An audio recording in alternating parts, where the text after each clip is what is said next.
বিগত আওয়ামী সরকারের নেওয়া অপচয় প্রকল্পগুলোর বাড়তি ব্যয় এখন জনগণের উপর বোঝা স্বরূপ। সরকারি ও ব্যক্তি খাত মিলিয়ে বাংলাদেশের মাথাপিছু ঋণের পরিমাণ সোয়া ১ লাখ টাকা ছাড়িয়েছে। সরকারি খাতে বর্তমানে মাথাপিছু ঋণ দাঁড়িয়েছে ১,০৭,০০০ টাকা। বাংলাদেশ ব্যাংকের তথ্য অনুযায়ী ২০১৫-১৬ অর্থবছরের তুলনায় ২০২৩-২৪ অর্থবছরে দেশের মাথাপিছু বৈদেশিক ঋণ ১৩৫% বেড়ে $৬০৫ পৌঁছেছে। বর্তমানে বৈদেশিক ঋণের পরিমাণ দাঁড়িয়েছে $১০৩.৭৯ বিলিয়ন, যার মধ্যে $৮৩ বিলিয়ন সরকারের অংশ। বিদেশি ঋণ পরিশোধের চাপও বাড়ছে। ২০২২-২৩ অর্থবছরের তুলনায় ২০২৩-২৪ অর্থবছরে ঋণ পরিশোধ বেড়ে দাঁড়িয়েছে $৩.৩৫ বিলিয়ন, বৃদ্ধি প্রায় ২৬%। অর্থ বিভাগ জানিয়েছে আগামীতে এই ঋণ পরিশোধের চাপ আরও বাড়বে।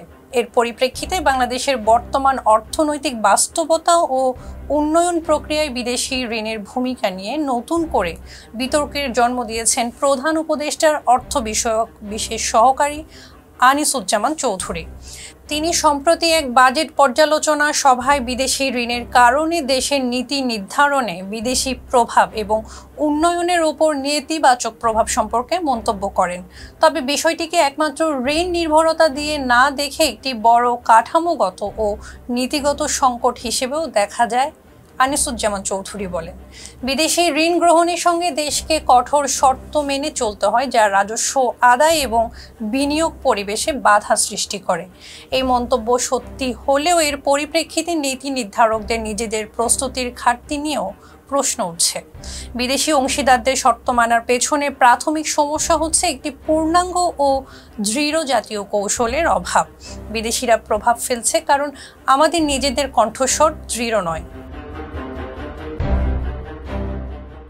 চলমান রাজনৈতিক বিভাজন, কর্মসূচির বাস্তবায়ন অনীহা এবং সামাজিক প্রতিষ্ঠানগুলোর দলীয়করণ দেশের অর্থনৈতিক পরিকল্পনাকে ক্ষতিগ্রস্ত করছে বলেও সতর্ক করেছেন তিনি।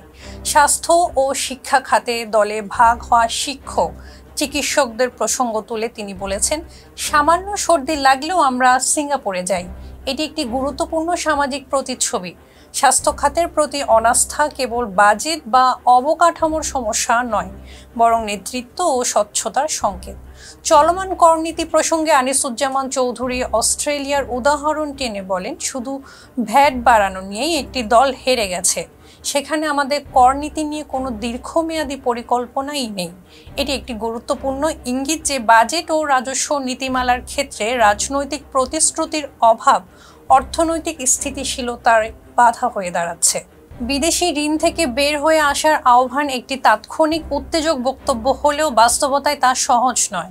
আন্তর্জাতিক উন্নয়ন সহযোগীদের সম্পূর্ণ উপেক্ষা করার পরিবর্তে নিজেদের কৌশল, স্বচ্ছতা, জবাবদিহিতা ও পরিপক্ক নেতৃত্বের মাধ্যমে একটি অংশীদারিত্বমূলক সম্পর্ক গড়ে তোলা বেশি জরুরি। বাজেট বাস্তবায়নের সক্ষমতা বাড়ানো, করনীতির আধুনিকায়ন এবং রাজনৈতিক ঐকমত্য গঠনের মাধ্যমেই একটি দেশ সত্যিকারের অর্থনৈতিক স্বাধীনতার দিকে এগোতে পারে। ফিউজ দ্য পিপলের সঙ্গে থাকার জন্য ধন্যবাদ।